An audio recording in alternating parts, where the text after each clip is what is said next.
अस्सलामुअलैकुम रहमतुल्लाहि व बरकातहू। दोस्तों कैसे हैं आप लोग। उम्मीद करते हैं कि आप तमाम लोग ठीक ठाक होंगे, खैरियत से होंगे। दोस्तों आज की वीडियो में हम कुवैत की कुछ बड़ी और इम्पोर्टेंट जो अपडेट आ रही है आप लोगों के साथ शेयर करने वाले। अगर आप कुवैत में रहते हैं, कुवैत के हालात वाक़यात से बाखबर रहना चाहते हैं तो इस वीडियो को आप शुरू से लेकर आखिर तक जरूर देखें, क्योंकि ये वीडियो आप लोगों के लिए काफ़ी ज़्यादा बड़ी और इम्पोर्टेंट होने वाली है। पहली अपडेट ये है कि कुवैत में एक सिक्योरिटी कैंपेन चलाया गया जिसमें 107 लोगों को जो है वो गिरफ्तार किया गया है। अपडेट के मुताबिक बताया गया है कि इसमें 52 ऐसे हैं जो कि इलीगल तरीके से कुवैत में रह रहे थे, जबकि 4 लोगों का जो वीज़ा था वो समाप्त हो चुका था। जो 2 लोग ऐसे थे जो कि वांटेड थे और 49 ऐसे लोगों को गिरफ्तार किया गया है जिनके पास किसी तरह का कोई भी डॉक्यूमेंट नहीं था।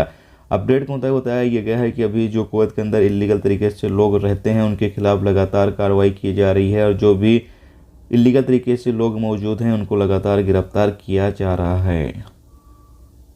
इसके साथ ही अगली अपडेट ये है कि कुवैत ने 2 जो मिस्र के लोग हैं उनको फेक वैक्सीन सर्टिफिकेट बनाने की वजह से जो है वो गिरफ्तार कर लिया है। और अपडेट के मुताबिक बताया गया है कि इन तमाम लोगों के खिलाफ कानूनी कार्रवाई करने के बाद कुवैत से डिपोर्ट कर दिया जाएगा, क्योंकि इन तमाम लोगों को जो है वो फेक वैक्सीन सर्टिफिकेट जो है वो बनाकर दिया है। इसके साथ ये है कि कुवैत में रमज़ान के दौरान जो अफ्तारी कार्यक्रम है वो मस्जिद के अंदर नहीं होगा, बल्कि अगर कोई पैकेट वगैरह में अफ्तारी है तो उसको मस्जिद के बाहर जो है वो बांटा जा सकता है। यानी कि यहाँ पर अफ्तारी जो है वो मस्जिद के बाहर बांटने की परमिशन दी गई है, लेकिन मस्जिद के अंदर करने की परमिशन यहाँ पर नहीं होगी। इस पर भी अभी भी पाबंदी जो है वो बरकरार रहेगी। यानी कि यहाँ पर इसको जो है वो बैन किया गया है कि मस्जिद के अंदर अफ्तारी जो है वो नहीं होगी, जबकि मस्जिद के बाहर अफ्तारी का जो पैकेट वगैरह होता है उसको बांटा जा सकता है।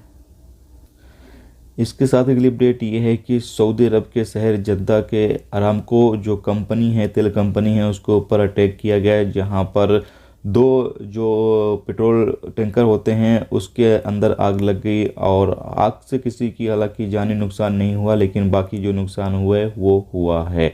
तो ये दोस्तों आज की कुवैत की अपडेट और एक सऊदी अरब की अपडेट जो आप लोगों के साथ शेयर कर दी गई। तो उम्मीद करता हूँ ये अपडेट आपको पसंद आई होगी। पसंद आई वीडियो को लाइक और शेयर जरूर कर दें। चैनल पर नए हो चैनल को सब्सक्राइब कर लें, क्योंकि यहाँ पर आपको कुवैत के हवाले से जो भी ताज़ा तरीन अपडेट, ताज़ा तरीन जानकारी होगी वो देखने को मिलती रहेगी। वीडियो देखने का बहुत बहुत शुक्रिया।